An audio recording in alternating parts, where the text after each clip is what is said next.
Welcome to Edward Resurrects History. Today, we're telling the complete history of Israel and Palestine, from the world's oldest known city through ancient kingdoms, conquests and faiths, to the defining events of 1948. Assalamu alaikum. Wa alaikum assalam.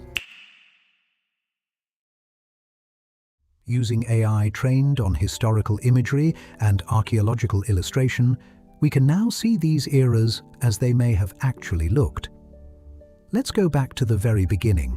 The land between the Jordan River and the Mediterranean Sea is a narrow strip, roughly the size of Wales or the state of New Jersey. And yet it may be the most historically dense piece of ground on Earth. The reason begins with geography. This corridor is the only reliable land route connecting Africa to Asia. Every empire that ever rose in the ancient world, Egyptian, Mesopotamian, Assyrian, Babylonian, Persian, Greek, Roman, had to either control it or cross it. The peoples who lived there existed at the intersection of every major civilization in the ancient world, permanently. The oldest, continuously inhabited city on Earth is here. At Jericho, in the Jordan Valley, archaeologists have found evidence of permanent settlement dating to approximately 10,000 years ago. Round stone towers, mud brick walls, cultivated grain, built by people who were making the transition from nomadic hunting and gathering to settled agricultural life. When the Great Pyramids of Egypt were still 1,500 years in the future, Jericho had already been a town for 5,000 years. The land the ancient Egyptians called Canaan, encompassing modern Israel, Palestine, Lebanon, and parts of Syria and Jordan, is home by the 2nd millennium BC to a network of city-states: Megiddo, Hazor, Jerusalem, Gaza, each governed by a local king, each positioned on a ridge or hilltop above the surrounding farmland. The Canaanites build in massive stone, worship a pantheon of gods headed by the storm deity Baal and the mother goddess Asherah, and trade goods across a network stretching from Egypt to Mesopotamia to the Aegean. Egyptian pharaohs control the territory for centuries, extracting tribute and stationing garrisons while leaving local culture largely intact.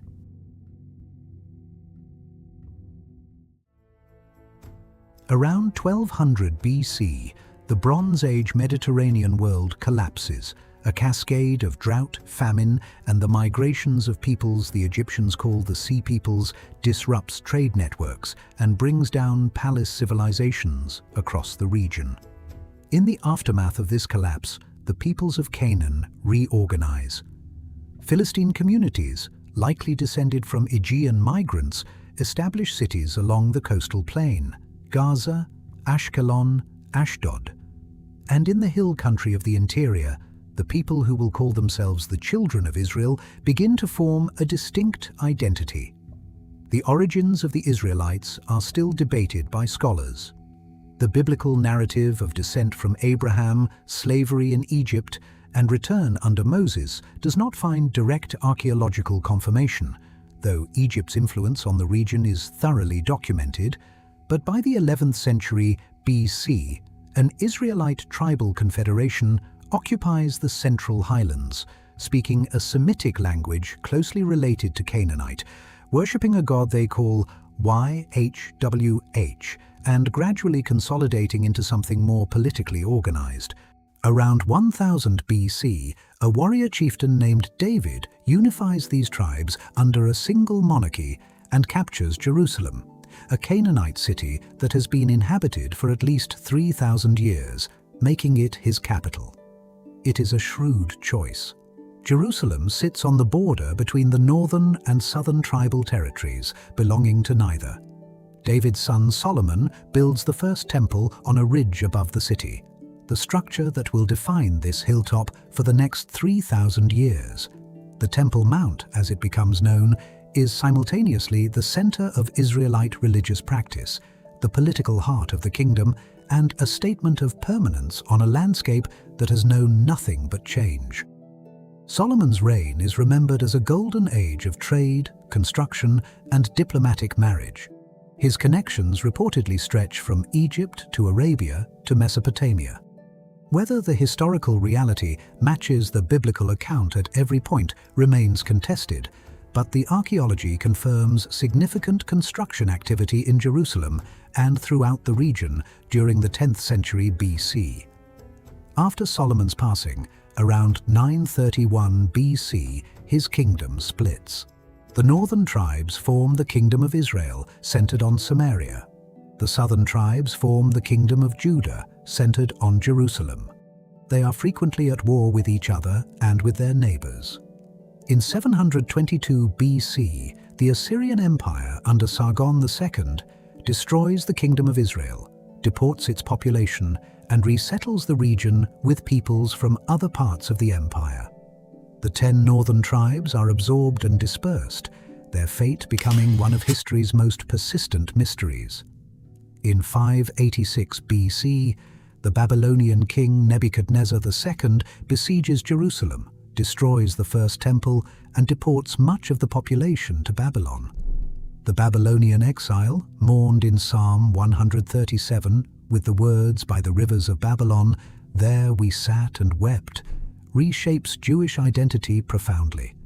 Cut off from the temple and its sacrificial rituals, the exiled community intensifies its relationship with written scripture and develops the synagogue as a portable institution of worship that requires no fixed holy place.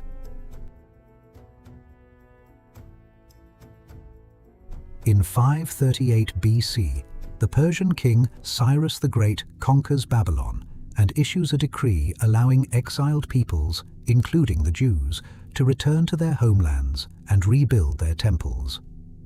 It is one of the most remarkable acts of religious tolerance in the ancient world. Cyrus is celebrated in the Hebrew scriptures as an instrument of divine will, the only non-Jewish figure to be given the title of Messiah. A second temple is built on the ruins of the first, completed around 516 BC. The community that returns is smaller than the one that left, and the province of Yehud, as the Persians call Judah, remains a modest backwater of the empire. But its religious and textual culture is being consolidated into something extraordinarily durable. The Hebrew Bible in its essential form takes shape during this period. In 332 BC, Alexander the Great sweeps through the region on his way to Egypt. His conquest brings Greek language, culture, and urban planning, Hellenism, into every corner of the eastern Mediterranean. After Alexander's passing, his successors fight over the region for a century. Eventually, the Seleucid Empire controls it, and in 167 BC, the Seleucid king Antiochus IV desecrates the temple and attempts to ban Jewish religious practice. The response is the Maccabean Revolt, a guerrilla uprising led by the priestly Maccabee family that establishes an independent Jewish kingdom, the Hasmonean dynasty, and rededicated the temple in 164 BC. That rededication is still commemorated annually as Hanukkah. The Hasmonean kingdom, at its greatest extent, controls more territory than any Jewish state since Solomon. But internal conflicts within the Hasmonean dynasty provide Rome with its opening. In 63 BC, the Roman general Pompey is invited to arbitrate a dynastic dispute, enters Jerusalem, and walks into the Holy of Holies, the innermost sanctuary of the temple, where only the high priest was permitted to go once a year. He is said to have emerged surprised that it is empty. Rome has absorbed Judea. In 37 BC, the Roman Senate appoints Herod, an Idumean by origin, Jewish by religion, as king of Judea. Herod is one of the great builders of the ancient world. He constructs the port city of Caesarea, the fortress palace of Masada, the hilltop fortress of Herodion, and, most consequentially, a complete reconstruction of the Second Temple on a massive artificial platform that expands the Temple Mount to roughly the size of 30 football fields. The western wall that survives today is not the temple itself, but the retaining wall of Herod's platform, and it remains the holiest accessible site in Judaism. It is into this landscape that Jesus of Nazareth is born, probably between 6 and 4 BC. He teaches in Galilee, attracts a following, enters Jerusalem during Passover, and is crucified by the Roman authorities, the method of execution reserved for rebels and slaves, around 30 AD. The movement that forms around belief in his resurrection begins in Jerusalem, spreads first among Jewish communities throughout the empire, and within 3 centuries transforms the entire Roman world. Christianity is born in this specific landscape, from this specific soil, which is why it reverberates through every subsequent chapter of this region's history. After Herod's passing, the Romans governed Judea directly through appointed prefects and procurators, a succession of officials whose mismanagement and contempt for Jewish religious sensibilities produce escalating tension. The Jewish revolt of 66 AD, triggered by a combination of procuratorial provocation, economic distress, and zealot religious nationalism, produces the siege and destruction described at the opening of this story. 3 years later, the last holdouts at the mountain fortress of Masada end their own lives rather than surrender to Rome. In 73 AD, when Roman soldiers breach the walls and find nearly 1,000 bodies, the First Jewish-Roman War is over. In 135 AD, after a second major revolt led by Simon Bar Kokhba, who briefly liberated Jerusalem and on whose coins appears the image of the temple rebuilt, the Emperor Hadrian crushes the rebellion with extraordinary severity, renames Jerusalem Aelia Capitolina, bans Jews from entering, plows the city under and rebuilds it as a Roman colony, and renames the province Syria Palestina, a name derived from Philistia, the ancient coastal territory of the Philistines. It is the origin of the name Palestine. Jews are dispersed across the empire, though Jewish communities remain in the Galilee region and throughout the diaspora. The Byzantine period, from the early 4th century, when Emperor Constantine legalizes Christianity and his mother Helena identifies the holy sites of Jerusalem for pilgrimage, transforms the physical landscape completely. Churches and monasteries cover the hillsides. The Church of the Holy Sepulchre, built over the site identified as Jesus' burial place, becomes the most important Christian pilgrimage destination in the world. The city's population is now predominantly Christian, Greek-speaking, governed from Constantinople. Jewish communities remain in Galilee, continuing to develop the Talmud, the vast compilation of rabbinic law and interpretation that becomes the foundation of Jewish life in diaspora. The Samaritan population of the Central Highlands preserves its own ancient tradition. A diverse, multilingual, religiously plural society inhabits the land. In 614 AD, the Persian Sassanid Empire conquers the region from Byzantium, briefly allowing Jews to return to Jerusalem. In 629 AD, the Byzantine Emperor Heraclius reconquers it. Then, in 636 to 638 AD, Arab Muslim forces under the Caliph Umar ibn al-Khattab take Jerusalem from Byzantium following the Battle of Yarmouk. Umar enters the city on foot, refuses to pray inside the Church of the Holy Sepulchre lest it be converted into a mosque, and issues guarantees of safety for the city's Christian and Jewish inhabitants. In 691 AD, the Umayyad Caliph Abd al-Malik constructs the Dome of the Rock on the Temple Mount, over the rock from which Islamic tradition holds that the Prophet Muhammad ascended to heaven during his night journey. It is one of the oldest surviving Islamic buildings on earth, its golden dome still defining the Jerusalem skyline 13 centuries later. Nearby, the Al-Aqsa Mosque makes Jerusalem the third holiest site in Islam after Mecca and Medina. Under early Islamic rule, the region develops a diverse, largely Arabic-speaking population, Muslim, Christian, and Jewish communities coexisting under a system of protected status for non-Muslims. The Abbasid Caliphate, then the Fatimid dynasty, governed the region through the following centuries. The Fatimid Caliph al-Hakim, in a violent aberration from the general pattern of toleration, orders the destruction of the Church of the Holy Sepulchre in 1009, an act that sends shockwaves through Christian Europe and contributes to the atmosphere that produces the Crusades.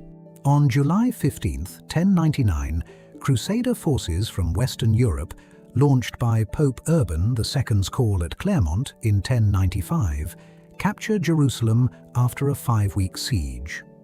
The massacre of the city's Muslim and Jewish inhabitants that follows is recorded in contemporary accounts with horror even by some of the participants. The Crusader kingdom of Jerusalem that follows is a French-speaking feudal state transplanted into the Levant, maintaining a Latin Christian minority domination over a majority Muslim and Eastern Christian population. It lasts less than a century. On October 2, 1187, the Kurdish Muslim general Salah ad-Din Saladin recaptures Jerusalem following his victory at the Battle of Hattin. He forbids massacre, allows Christian pilgrimage to continue, and invites Jewish communities to return. His conduct stands in deliberate contrast to the Crusader conquest and is remembered with admiration in both Eastern and Western historical traditions. The Mamluks, a military dynasty of originally enslaved soldiers who had seized power in Egypt, governed the region from 1260 to 1516, defeating both the Mongols and the remaining Crusader states. Under Mamluk rule, Jerusalem becomes a city of scholars and Sufi mystics, its religious institutions maintained by endowments that fund mosques, schools, and caravanserais. The population remains predominantly Muslim, with Christian and Jewish minorities. Then, in 1516, the Ottoman Sultan Selim I defeats the Mamluks and incorporates the region into his empire.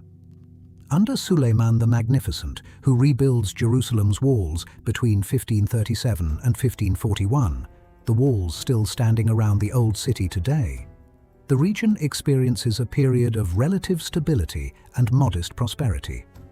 For the next 4 centuries, Palestine is an Ottoman province. Its population is predominantly Arabic-speaking Muslim, with significant Christian communities and smaller Jewish communities, particularly in the 4 holy cities of Jerusalem, Hebron, Safed, and Tiberias.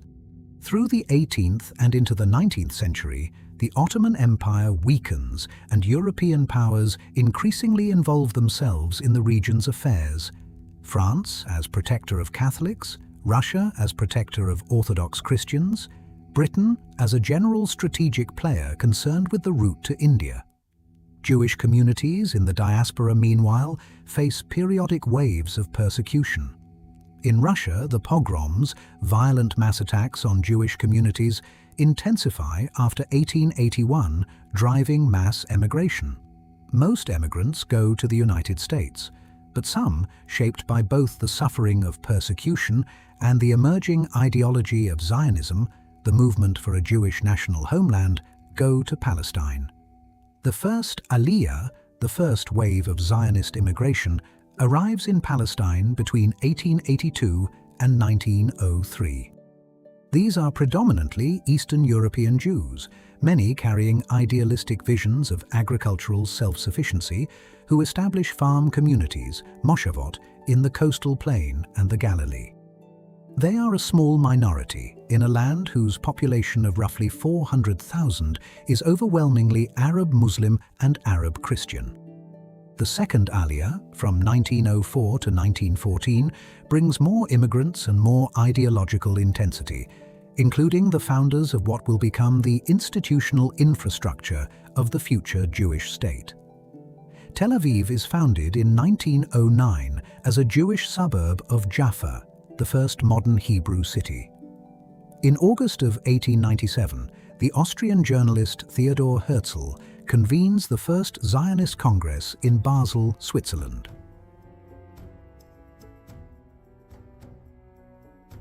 200 delegates from 17 countries gather to formally establish Zionism as a political movement with the stated goal of creating a publicly recognized, legally secured home for the Jewish people in Palestine. Herzl writes in his diary afterward, "At Basel, I founded the Jewish state. If I said this aloud today, I would be answered by universal laughter. Perhaps in 5 years, and certainly in 50, everyone will perceive it. He is off by exactly 2 years." In November of 1917, as British forces under General Allenby advanced toward Jerusalem, the British Foreign Secretary Arthur James Balfour sends a letter to Lord Walter Rothschild, a leader of the British Jewish community, declaring that His Majesty's government views with favour the establishment in Palestine of a national home for the Jewish people, provided that nothing shall be done which may prejudice the civil and religious rights of existing non-Jewish communities in Palestine. The Balfour Declaration, 11 lines of diplomatic text, simultaneously offers a promise to the Zionist movement and a qualification for the Arab majority. Both communities read it as primarily addressing themselves, and the contradiction at its heart will take 30 years to resolve in violence. On December 11, 1917, General Allenby enters Jerusalem on foot, in an act of deliberate humility before the Holy City. 400 years of Ottoman rule end. The British Mandate for Palestine, formally established by the League of Nations in 1922, governs the territory with the contradictory obligations of facilitating Jewish immigration while protecting Arab civil rights. Jewish immigration increases through the 1920s and 1930s, driven partly by Zionist ideology and increasingly by the rise of Nazi anti-Semitism in Europe. By 1936, the Jewish population of Palestine has reached nearly 400,000, roughly 30% of the total population. Arab-Palestinian anger at the pace of immigration and land transfers explodes in the Arab Revolt of 1936 to 1939, a general strike and armed uprising against both British rule and Jewish immigration. The British suppress it with considerable force. A royal commission under Lord Peel recommends in 1937 the partition of Palestine into Jewish and Arab states, the first formal proposal for dividing the land between its two peoples. Both communities reject it, though for different reasons. In May of 1939, with a European war approaching and Arab goodwill considered strategically vital, Britain issues the White Paper severely limiting Jewish immigration to Palestine, at precisely the moment when European Jews most desperately need a refuge. The Holocaust that follows between 1941 and 1945 kills 6 million Jewish men, women and children across Europe, 2/3 of the entire Jewish population of the continent. Among the survivors, the demand for a Jewish state in Palestine acquires an urgency that no diplomatic compromise can any longer contain. Jewish paramilitary organizations in Palestine launch armed resistance against British rule. Displaced persons camps in Europe hold hundreds of thousands of survivors trying to reach Palestine. British ships intercept and intern them at sea. On November 29, 1947, the United Nations General Assembly votes to recommend partition, Resolution 181, dividing the territory into a Jewish state and an Arab state, with Jerusalem under international administration. The Jewish leadership accepts it. The Arab states and the Palestinian Arab leadership reject it. Violence begins the same day. Over the following months, both communities mobilize. Arab-Palestinian communities and armed forces from neighboring Arab states prepare to prevent partition. Jewish forces prepare to establish the state as soon as the British depart. On May 14, 1948, with the British Mandate formally expiring at midnight, David Ben-Gurion stands before an audience in the Tel Aviv Museum and reads aloud the declaration of the establishment of the State of Israel. 11 minutes later, President Truman's administration recognizes the new state. The following morning, armies from Egypt, Transjordan, Syria, Iraq, and Lebanon cross the borders. The Arab-Israeli War of 1948, known in Israeli history as the War of Independence, in Palestinian history as the Nakba, the catastrophe, lasts until armistice agreements are signed with each Arab state between February and July of 1949. By the time the fighting ends, Israel controls considerably more territory than the UN partition plan had allocated. Approximately 700,000 Palestinian Arabs have fled or been expelled from their homes, many expecting to return, receiving instead a permanent dispossession, becoming refugees in Gaza, the West Bank, and neighboring countries. Two peoples, both with deep roots in this land, both carrying legitimate historical claims and recent catastrophic suffering, find themselves staring at each other across armistice lines with no agreement on what comes next. In 1950, Israel passes the Law of Return, granting every Jew in the world the right to immigrate and receive citizenship. The state that did not exist in 1947 is absorbing hundreds of thousands of new citizens. Palestinian refugees wait in camps. The question of how two peoples share one land, or whether they can, remains the central unresolved question of the region. It will define every decade that follows. From the mud brick towers of ancient Jericho to the fires of 70 AD to the vote in the United Nations chamber in November of 1947, this strip of land between the river and the sea has carried more of humanity's history, faith, and conflict than any comparable piece of ground on Earth. Understanding it requires holding many truths simultaneously without erasing any of them. If this journey moved you the way it moves me, there is one thing I ask. Press that subscribe button and keep these stories alive. I'm Edward, and I want to know, what historical event should I resurrect next? Let me know in the comments.